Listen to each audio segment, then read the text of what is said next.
Regardez la vie des diocèses avec la Mutuelle Saint-Martin, la mutuelle d'inspiration chrétienne qui fête ses 75 ans.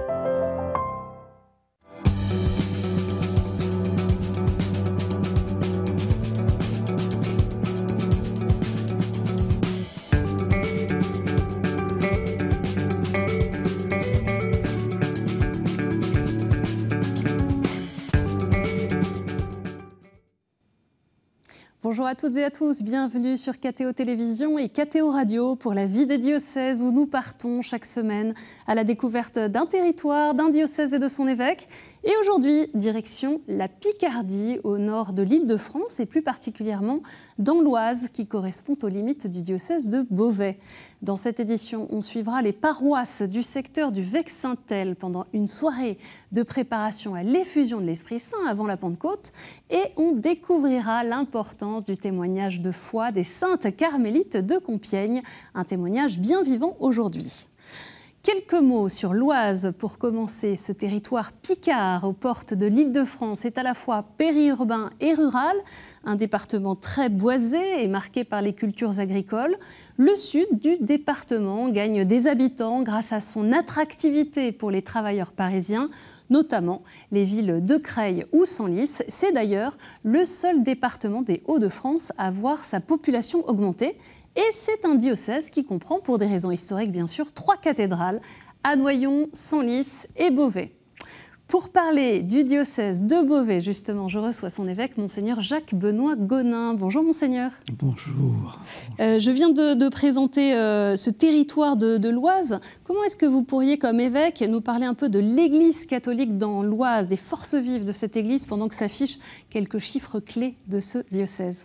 Eh bien, elle est présente, cette église, sur l'ensemble du territoire du département, même si elle a une physionomie très, très diversifiée, comme vous venez de le dire. Le sud est sous la pression démographique de la région parisienne. Le nord est plus rural et, d'une certaine manière, même si l'île est encore loin, sous une forme d'attirance, d'attractivité de l'île. Et des communautés chrétiennes, une église de l'Oise qui sait vivre dans ces différents territoires et qui a une belle vitalité, que ce soit dans des zones plus urbaines ou dans des zones plus rurales, avec des paroisses qui font plus de 80 clochers, et puis d'autres qui en comportent moins, mais qui ont beaucoup d'habitants quand même. On va découvrir avec vous ce diocèse. Au début de cette émission, quelques dates pour mieux connaître votre parcours. Monseigneur Jacques-Benoît Gonin, vous êtes donc évêque de ce diocèse de Beauvais depuis 2010. Né en 1952 à Thoiry dans l'Ain, après des études de droit public, vous avez été diplômé de l'Institut régional d'administration de Lyon, puis attaché au ministère de l'Équipement. En 1982, vous êtes engagé dans la communauté de l'Emmanuel. Vous avez été ordonné prêtre pour le diocèse de Paris en 1985. Et parmi toutes vos missions, je vais très vite, vous avez notamment été responsable des séminaristes et des prêtres membres de la communauté de l'Emmanuel de 1995 à 2002. Dans la foi au Fils de Dieu, c'est votre devise épiscopale, tirée de la lettre aux Galates.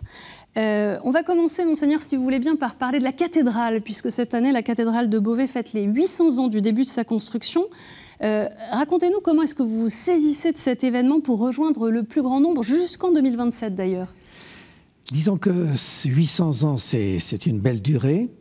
Pour Beauvais, c'est une durée tout à fait particulière parce qu'il y a eu peu de périodes où cette cathédrale n'a pas été en travaux. Et ceux qui l'ont fréquentée ou qui y sont allés se sont aperçus qu'elle n'avait pas de nef. Donc c'est une cathédrale tout à fait particulière puisque l'Assemblée se réunit dans la travée du transept, dans le transept. Mais c'est quand même un lieu très, très important pour la vie du diocèse, même si cette cathédrale est concurrencée en quelque sorte par la cathédrale de Noyon et par celle de Senlis. Et cette cathédrale de Beauvais est donc 800 ans, une belle vie, une certaine difficulté à l'habiter parce que pendant l'hiver, il y fait, comme on peut l'imaginer, assez froid. On voit l'intérieur magnifique de cette cathédrale à l'instant. Donc là, il faut vraiment faire des efforts pour pouvoir y célébrer et y rester pendant la durée d'une célébration. Mais néanmoins, c'est un bel édifice qui, notamment, sauf cette année, mais a réuni toutes les ordinations rassembler le peuple de Dieu pour toutes les ordinations presbytérales qui y ont eu lieu depuis 2010. Pour moi, ça en fera 11. Et qu'est-ce que vous proposez justement pour les 800 ans? Qu'est-ce que l'Église catholique propose? Alors, c'est un peu difficile parce qu'il se trouve que les travaux dans cette cathédrale sont encore en cours. Après des travaux sur l'extérieur, les toitures, maintenant sont des travaux en intérieur sur les voûtes et sur les étais qui soutenaient les piliers, les colonnes. Et donc actuellement, la cathédrale est privée de presque, on pourrait dire, de toute la croisée du transept. Donc on ne peut plus y réunir que 300 personnes, grosso modo. Donc il y a des célébrations. J'y ai célébré l'entrée dans l'année jubilaire, l'entrée dans les 800 ans de la cathédrale. Il y a eu une présentation de tapisseries qui sont en préparation, qui sont en création et dont les cartons sont présentés dans le chœur et qui a donné lieu à une célébration aussi, une présentation avec les autorités civiles. Oui, on les a vus tout etc. à l'heure, tout à fait. Et puis, il y aura d'autres célébrations au mois de juin pour la fête de Saint-Angadrème, qui est la fête de la patronne de Beauvais. Justement, on a découvert que justement à la fin du mois de juin, pour cette fête, vous alliez annoncer la sortie d'un santon. Alors, on est très loin de Noël, mais comment est-ce que cette idée est arrivée et qui est Saint-Angadrème? Alors, Saint-Angadrème est la patronne de Beauvais. Alors, c'était une jeune femme que son père voulait marier, un gentil damoiseau, et elle voulait consacrer sa vie à Dieu. Alors, la légende dit que la date du mariage approchant, elle s'en est remise à Dieu et elle a été affectée d'une forme de lèpre qui ne l'a plus rendue aussi attirante. Et donc son promis s'est détourné d'elle. Le renoncement de son père à ce mariage. Et la légende a encore dit qu'après, quand son père a eu consenti, elle est revenue dans sa beauté originelle. Et donc, voilà. Mais elle a fondé une abbaye de moniale contemplative bénédictine. Et puis, elle est donc la patronne. Et lorsqu'au XVe siècle, il a fallu défendre la ville qui était attaquée par les Anglais, on a promené ses reliques sur les remparts de la ville et elle a pu défendre, encourager les Beauvaisiens à garder la ville, à tenir la ville. On va découvrir concrètement une des paroisses du diocèse, puisque pour le 7 juin, veille de la Pentecôte, vous invitiez tous les chrétiens du diocèse à vivre un grand rassemblement diocésain à Compiègne. Et cela faisait plus de 10 ans qu'il n'y avait pas eu un tel rassemblement. Pour se préparer à la fête de la Pentecôte, toutes les paroisses étaient ainsi appelées à suivre un parcours spécifique.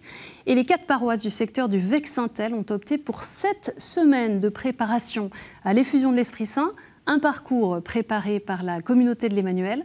Notre journaliste Anne-Chantal Giraud s'est rendue à l'une de ces rencontres un mardi soir à l'église de Chambly, au sud de l'Oise.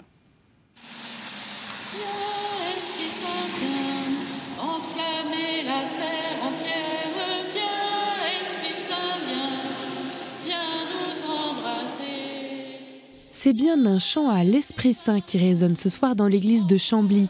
Une cinquantaine de personnes y sont rassemblées pour la 4e soirée du parcours de préparation à la Pentecôte. C'est un parcours de préparation à l'effusion de l'Esprit Saint, donc de découverte de l'Esprit Saint pour se préparer à vivre cette expérience qu'ont vécu les apôtres le jour de la Pentecôte. L'idée, c'est de pouvoir demander au Seigneur de renouveler en nous les dons qu'il nous a faits à notre baptême, à notre confirmation. Et c'est intéressant de pouvoir vivre ça avec les paroissiens en groupe pour embarquer dans un projet commun, mais aussi permettre à chacun en fait, d'approfondir sa prière personnelle. L'occasion pour les participants d'apprendre à mieux connaître l'Esprit Saint, qu'ils soient des habitués ou en découverte de l'Église. J'ai décidé de faire ce parcours pour approfondir déjà les notions de l'Esprit Saint, parce que j'avais pas trop de notions en fait. L'Esprit Saint, ça me paraissait un peu abstrait en fait. J'ai cette envie d'être nourrie des témoignages des autres. La joie d'être entouré de chrétiens, la bienveillance. Après un temps de louange, la soirée se poursuit par des vidéos explicatives. Donc 4e soirée, l'expérience de l'effusion de l'Esprit.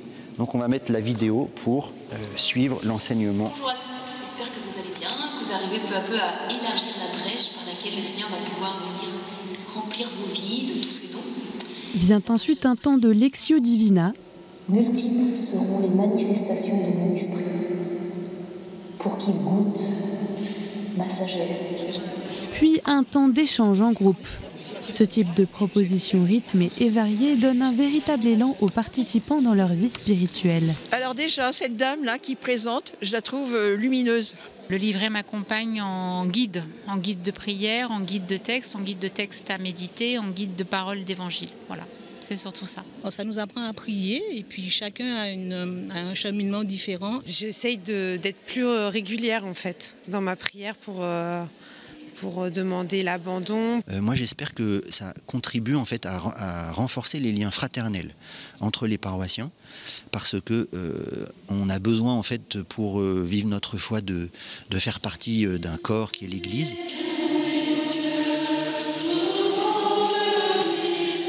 Et c'est lors de la grande fête diocésaine le 7 juin prochain que les fruits de ce parcours pourront être pleinement partagés.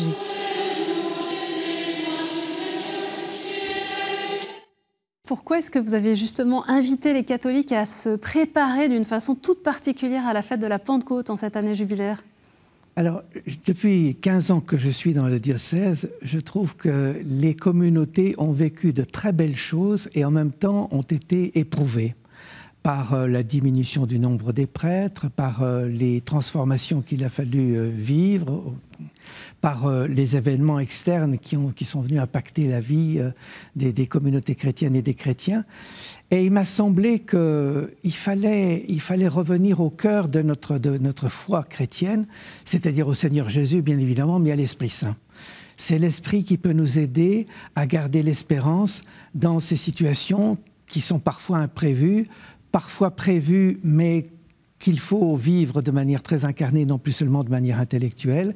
Et donc, c'est ce qui m'a amené à proposer à l'ensemble du diocèse, aux communautés qui le voudraient bien, à toutes les paroisses notamment, de vivre ce cheminement d'effusion de l'esprit. C'est-à-dire, ce qui est important, c'est bien évidemment notre investissement, notre engagement, mais c'est surtout notre confiance et notre disponibilité, notre docilité à l'Esprit Saint. Si nous savons marcher avec Jésus sous la conduite de l'Esprit Saint, nous ne savons pas de quoi exactement tout le chemin va être fait, mais nous serons sur la bonne route et le Seigneur saura donner la fécondité à ce que nous essayerons de faire, chacun à sa mesure. Dans les moments aussi forts, il y a eu bien sûr le 8 mai dernier la messe d'Action de grâce qui a été célébrée dans le diocèse pour la canonisation des Carmélites de Compiègne. 16 religieuses guillotinées en juillet 1794 qui ont été reconnues saintes par le pape François en décembre dernier. Un petit musée leur est aujourd'hui consacré dans l'actuel Carmel de Compiègne à Jonquière pour garder leur mémoire. Blandine Guénaud, guide conférencière et bénévole au Carmel de Compiègne, fait régulièrement visiter ce musée. Elle nous explique l'importance du témoignage de foi des saintes carmélites de Compiègne, encore bien vivants aujourd'hui. Les carmélites de Compiègne, elles sont missionnaires à leur manière, c'est-à-dire qu'elles ont donné leur vie pour les autres. Vous en avez une qui, en montant à l'échafaud, dit « Mais comment pourrions-nous leur en vouloir ?» En parlant de ces bourreaux, ils nous ouvrent les portes du ciel. C'est vraiment un exemple pour les chrétiens et surtout le fait que elles sont saintes, mais elles ont leurs petits défauts. Il y a des petites bagarres, il y a certaines qui rechignent avec l'acte d'offrande, d'autres qui sont enthousiastes dès le départ. On a toute l'humanité avec elles. Pour moi, qui te fais visiter régulièrement, c'est plus facile de montrer quelque chose. Là, c'est des éléments qui les ont marqués, imprégnés. Vous avez là des livres de prière, un chapelet, les têtes de statues qui ont été décapitées. Et surtout, le plus émouvant, c'est leur croix de profession. Les carmélites aujourd'hui, tout l'ordre du Carmel, a porté cette canonisation et veut porter le message des 16 saintes de Compiègne, c'est-à-dire la paix dans l'Église, la paix dans l'État. Il y a une carmélite qui est décédée il y a peu, qui disait « Il faut être dans l'abandon. Aujourd'hui, il y a des difficultés. Le Seigneur donnera la grâce. » Donc, l'abandon, la confiance. Je le disais, il y a donc eu une messe d'Action de grâce célébrée le 8 mai. On va voir quelques images. Comment est-ce que cette canonisation, quel impact est-ce que ça a dans le diocèse de Beauvais ? Alors, il est assez divers, reconnaissons-le, mais pour Compiègne, la communauté des saintes, désormais, est une communauté qui marque beaucoup la vie, parce que leur liberté, leur fermeté pour obéir à leur conscience, leur soutien, enfin le soutien mutuel qu'elles se sont donné dans la communauté qu'elles constituaient, et puis cette affirmation nous vivrons fidèlement notre engagement vis-à-vis du Christ, tout ça nous parle aujourd'hui. Hein. Qu'est-ce qui résonne le plus aujourd'hui ? Je pense quand même que c'est le fait qu'elles aient donné leur vie pour que la paix soit rendue à l'Église et à l'État. À l'Église et à l'État, pas au royaume. À ce moment-là, on a bien essayé de donner une tonalité politique à cet engagement, mais elle disait fidélité à nos engagements, nous les avons librement posés et nous voulons maintenant donner notre vie pour que la paix soit rendue à l'Église et à l'État qui en ont bien besoin compte tenu de la situation dans laquelle on est. Et je crois qu'aujourd'hui, eh bien, c'est la paix qui est un peu le point marquant, enfin le point qui concentre beaucoup l'intérêt des Compiègnois et des chrétiens sur ces saintes. On le disait tout à l'heure, le diocèse effectivement a connu beaucoup de réorganisations de paroisses, une réorganisation aussi territoriale comme récemment à Clermont et Marseille en Beauvaisis, avec ces fusions de paroisses qui s'accélèrent face à la pénurie de prêtres en paroisse, la pénurie de prêtres dans le diocèse. Comment est-ce que vous voyez l'avenir des paroisses tout simplement ? Alors, d'abord, moi, je n'ai pas reparlé de réorganisation ou de restructuration, j'ai voulu parler de reconfiguration. Et reconfiguration, ça évoque le visage, la figure, donc le visage. C'est le nouveau visage de l'Église de Jésus dans ce diocèse, dans ce département de l'Oise. Et ce nouveau visage, eh bien, il va se faire avec des prêtres, je ne veux pas de communauté chrétienne sans prêtres, avec des diacres, avec la vie consacrée, même si elle est plus limitée aujourd'hui, et puis avec des communautés où chacun prendra sa part dans la mission de l'Église, alors avec son âge, avec ses contraintes familiales, personnelles, son génie. Et donc, il s'agit pour nous de redonner une nouvelle figure. Et moi, j'ai très confiance dans l'avenir. Je ne sais pas à quoi elle va nous conduire, ce que nous sommes en train de vivre. Mais je suis sûr que si nous... D'abord, se bouger, ça vaut mieux que de ne rien faire. Si on se bouge, on pourra encore continuer à se bouger. Si on ne se bouge pas maintenant, qu'on attend que le temps décide à notre place, alors nous serons ankylosés, nous ne pourrons plus rien faire. Tandis que le fait que nous ayons à bouger les uns par rapport aux autres, en nous remettant au Seigneur, en assumant notre histoire et en assumant aussi les défis de l'Évangile dans la situation, dans le temps où nous sommes, tout ça le Seigneur saura faire les choses, et pas avec moi, avec mon successeur, et tout sera très bien. Il y aura justement une ordination sacerdotale le 22 juin prochain à Senlis, c'est la première depuis 5 ans. Cyril Gonzalez qui sera donc ordonné prêtre. C'est un bel encouragement après l'année pour les vocations qui avait été décidée l'année dernière. Alors nous allons pas je dirais, discuter ou minorer notre joie. Mais en même temps, je pense que tout ce que nous avons fait pendant cette année de prière pour les vocations, et notamment pour les prières pour les vocations de prêtres diocésains, on n'a pas encore eu beaucoup de résultats. Moi, je me permets de le dire publiquement. On sait que l'Esprit Saint peut faire mieux. Ah ben, ça, il n'y a pas de doute, il n'y a pas de doute. Mais c'est qu'est-ce qu'il veut nous dire, qu'est-ce que veut nous dire le Seigneur ? Parce que je crois qu'il veut donner des prêtres. En même temps, la situation dans laquelle nous sommes, voilà, peut-être doit en continuer à évoluer, vraisemblablement pour que chacun soit bien convaincu, chaque fidèle soit bien convaincu qu'il a une place à tenir dans la mission de l'Église. Ça ne peut pas être simplement quelques-uns. On a parlé des communautés vivantes. Peut-être un mot sur la particularité du patrimoine religieux dans le diocèse, puisque vous êtes sur un territoire où il y a beaucoup d'églises, d'anciens monastères, d'anciennes abbayes qui marquent les villes et les villages de l'Oise et dans lesquels malheureusement les catholiques ne se retrouvent plus régulièrement. Qu'est-ce que vous voudriez dire à ceux qui s'inquiètent de cet apparent abandon du patrimoine religieux ? Alors d'abord, ça n'est pas un abandon.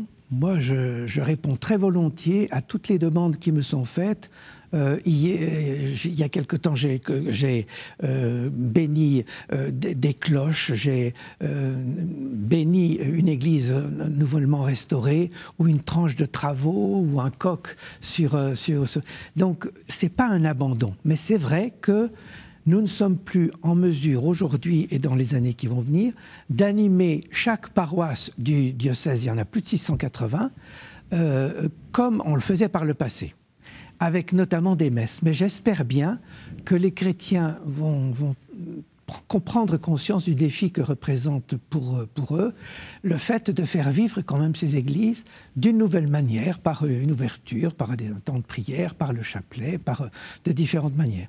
Je crois que la plupart des maires sont d'ailleurs très partants pour que l'Église continue à animer ces églises, même si les travaux qui sont engagés dans un certain nombre d'entre elles leur font désirer aussi qu'elles ne soient pas utilisées que par la prière ou le culte, parce que de fait, nous ne sommes pas en mesure d'y avoir une animation hebdomadaire ou même mensuelle. Monseigneur Jacques-Benoît Gonin, je vous propose maintenant de passer à la séquence des questions de terrain.